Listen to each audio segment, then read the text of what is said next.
And the scale really matters. The economies of scales in payments is extremely important. So if you want to scale up, first of all, the product or the network has to be very good, So it's the good ones or the more competitive ones that will in the end succeed.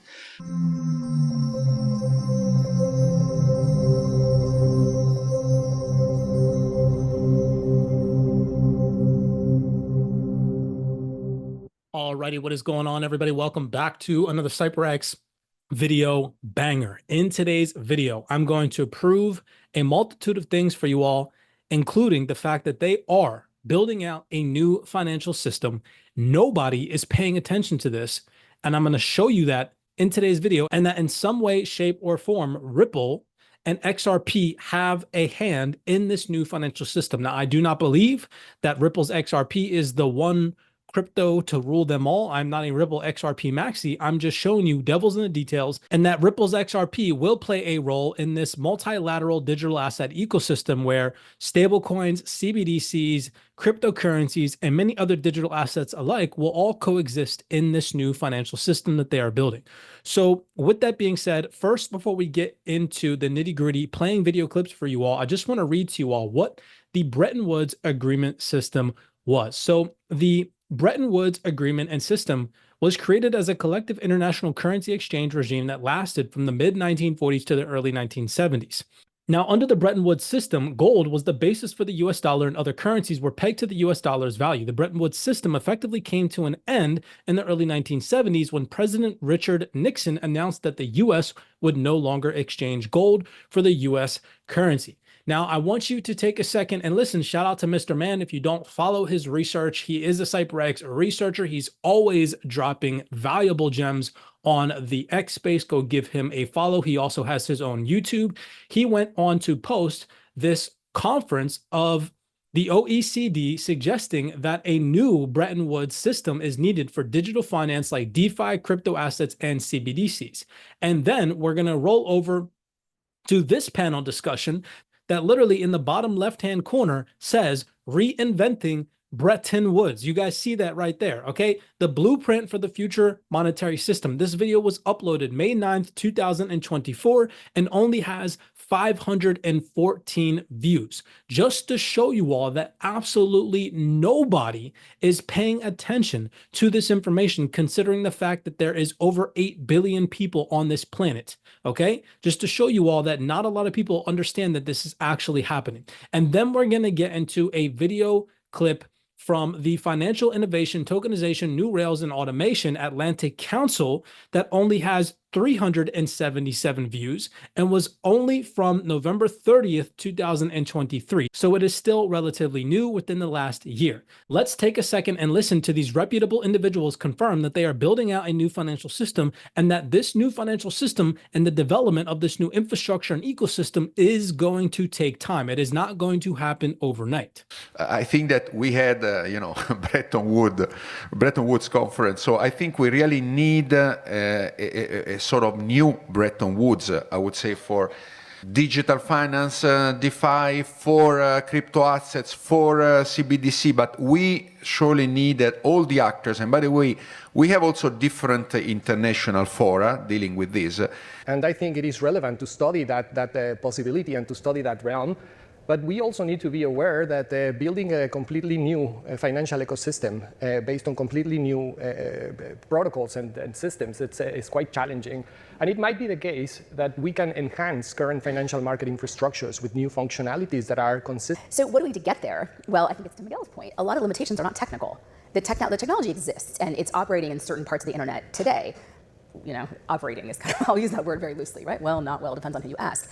It's really going to involve, I think, reimagining our policy environments, reimagining our business relations, how we're defining customer business relationships, how we're defining peer-to-peer, who is a peer, in what context, what are we exchanging and when and how, what parameters do we have to have around that. And I think we should get there slowly. This is not change that should happen overnight, but I do think this change is inevitable. I firmly believe that. And I think the sooner that we start having the conversations in this way, with this as a sort of starting point and the foundation, the better off our policy and regulatory environment is going to be.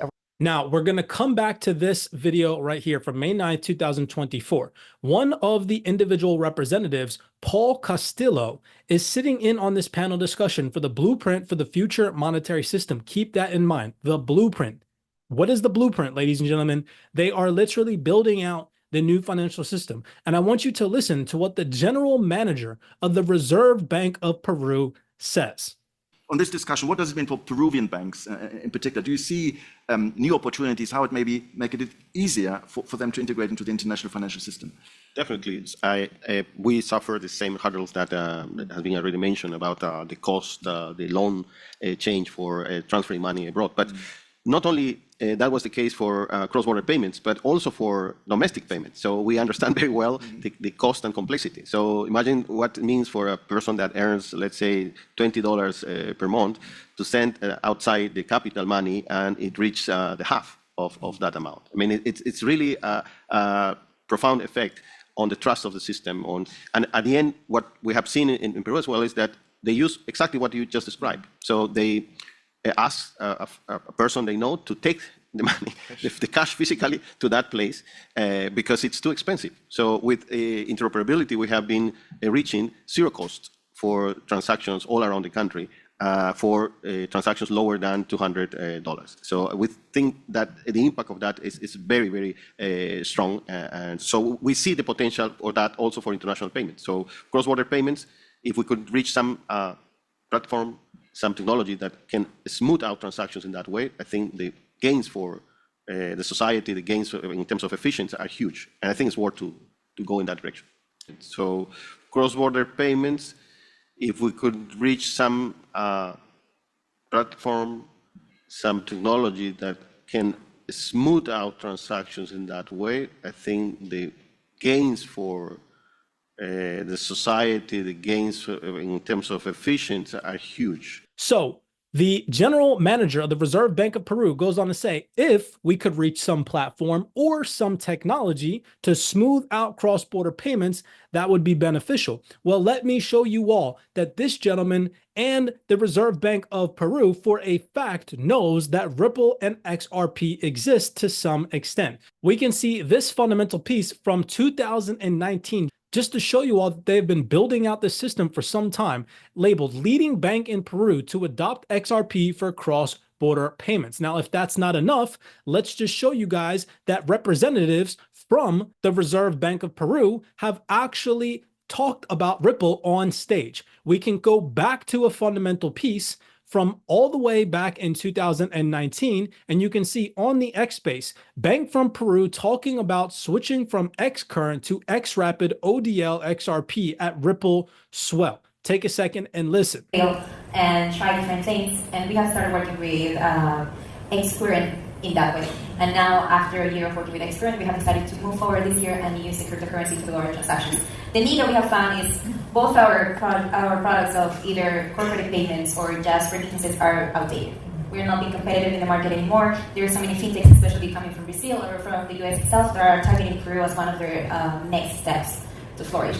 So our big effort and our jump to work with Xcurrent and Ripple overall is a great team and a possibility to bring new opportunities of business and also to innovate for our country. Our mission, we're a bank that is only focused in Peru. We're not planning to expand, but we think that we can expand through our services to expand into other regions with our transactions and the quality of our services that way to serve Peru. And we think as a whole that taking a chance into different technologies, working with different companies and working with liquidity in this time, this year, it's gonna give us the extra jump to be even more competitive and to keep that edge that we have right now. Now, if we come over here, this is a representative from Interbank. We can see this was posted on the Ripple X profile from back in 2019. We want to improve banking technology and give underserved people an opportunity to change their relationship with banks. It will change an entire generation, said Jose Mantala, hopefully I'm pronouncing that correctly, from Interbank.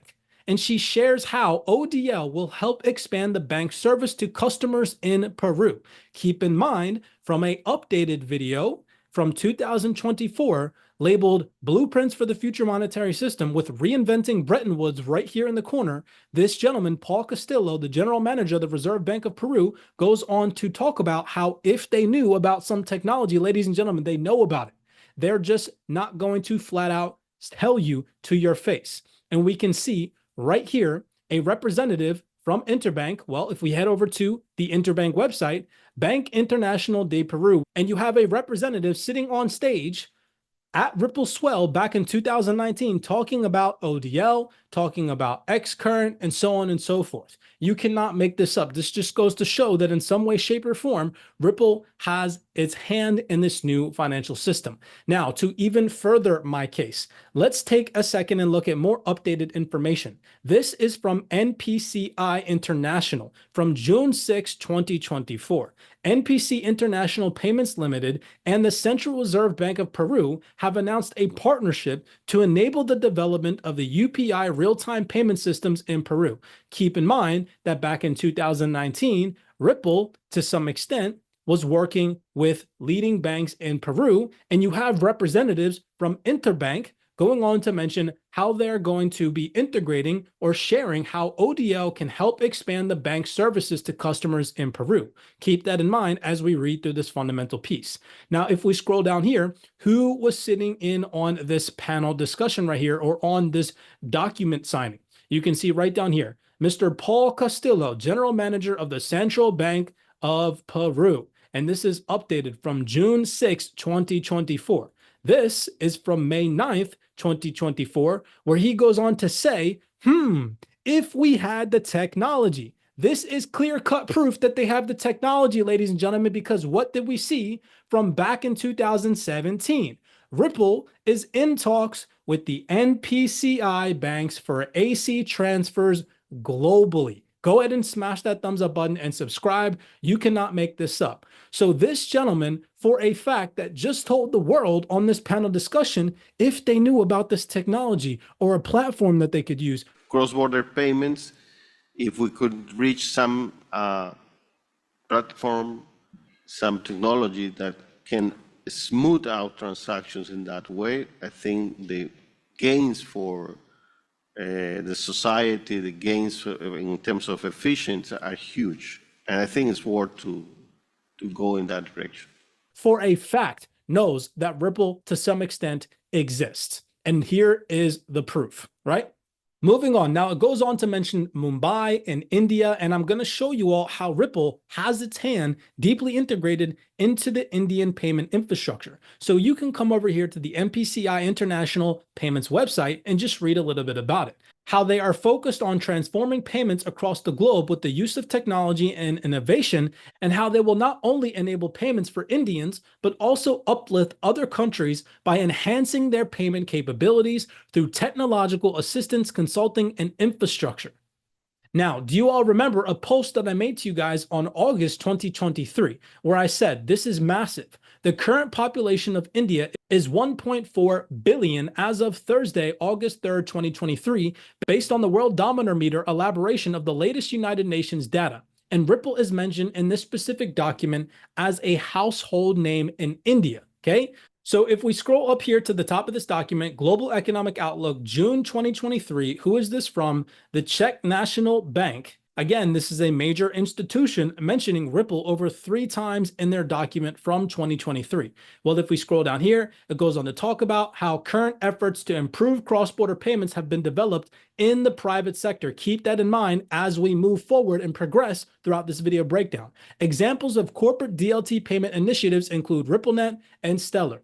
Well, if we also come right down here, it says Ripple is already a household name on the Indian subcontinent.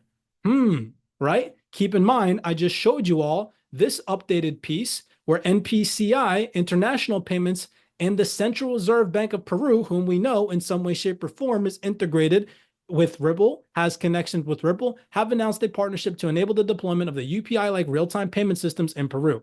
And we already know NPCI and how massive they are in the Indian financial system. So I thought that that was a very interesting find coming from a large financial institution like the Czech National Bank. Now, if we come over here to a document from Ripple, This is back from 2020, the path forward for digital asset adoption in India.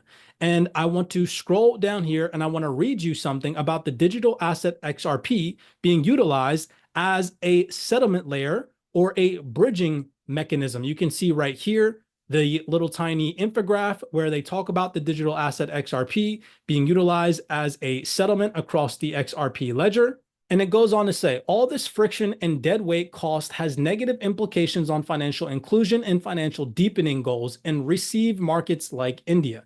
Now consider XRP, a native digital asset that is embedded on the XRP ledger. It can solve this friction by enabling the Uzbek bank, after executing KYC and related compliances in connection with the Indian migrant, to straight through process the funds to an Indian counterpart using XRP as a bridge asset. So let's just take a break right there. I want to show you guys someone who was sitting in on this panel discussion with Paul Castillo, the general manager in Reserve Bank of Peru, from UBS. Her name, I'm not going to butcher it, Zhao, head of innovation and digital assets group treasury at UBS.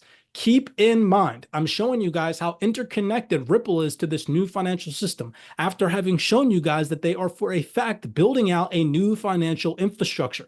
You guys remember back in 2016, UBS joined Ripple's global network. Here is the fundamental piece from the Ripple website itself. Now let's take a second and listen, considering the fundamental piece that I just read to you all from Ripple, talking about how they are utilizing XRP as a bridge asset in India. Take a second and listen.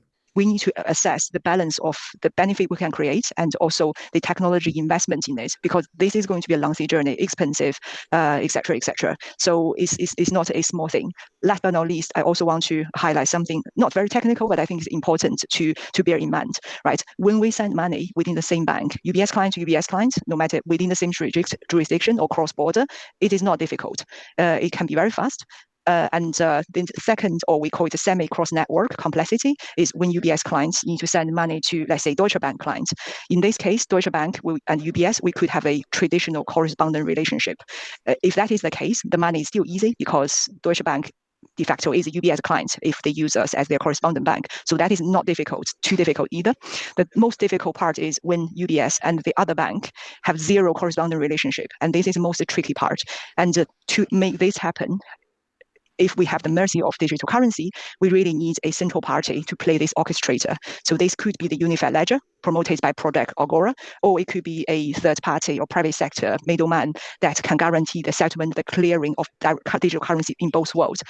Remember, she said the private sector. Or it could be a third party or private sector middleman that can guarantee the settlement, the clearing of digital currency in both worlds. And do you guys remember what the Czech National Bank said? Concurrently, efforts to improve cross-border payments have been developed in the private sector. And it mentions right here, RippleNet. And we know, again, just to full circle this, UBS partnered with Ripple back in 2016. This lady, this representative from UBS, is sitting in on a panel discussion with the Reserve Bank of Peru, a gentleman who just mentioned, if they knew this technology exists, what platforms could we use? Blah, blah, blah, blah, blah, right? Again, devil is in the details. They know that these platforms exist. We just proved to you all leading banks in Peru set to adopt XRP for cross-border payments. What else did we show you all? How representatives from Interbank literally sat on a panel discussion at Ripple Swell and talked about ODL, XRapid, XCurrent, and XRP. You cannot make this stuff up. I don't know what else to show people. This is insane, the connections that people can go out and make. But again, look at the video clips.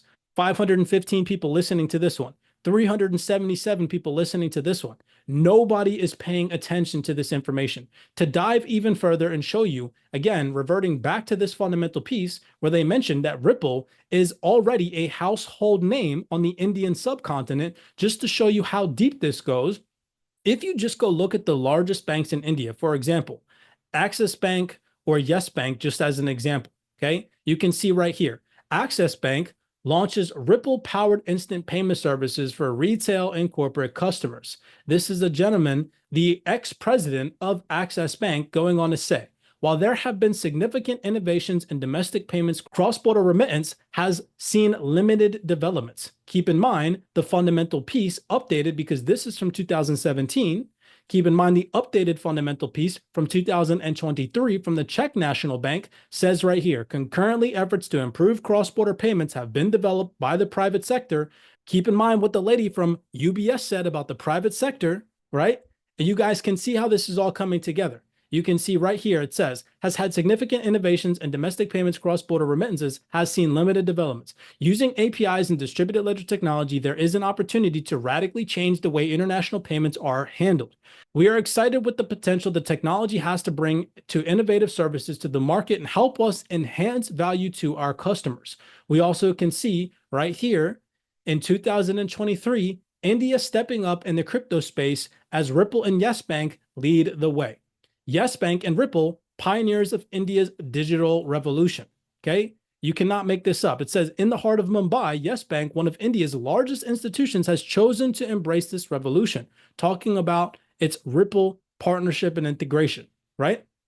So this is, again, just to show you guys that this new financial system is for a fact being built out. If you stuck around for the entirety of this video breakdown, smash that thumbs up button and subscribe. Again, not a Ripple and XRP maxi, but just showing you guys that there are going to be a multitude of survivors in this new financial ecosystem. And the ones that are building, developing, making connections, and integrating partnerships in the back-end infrastructure in the now are the ones that are going to survive long-term. And the scale really matters. The economies of scales in payments is extremely important.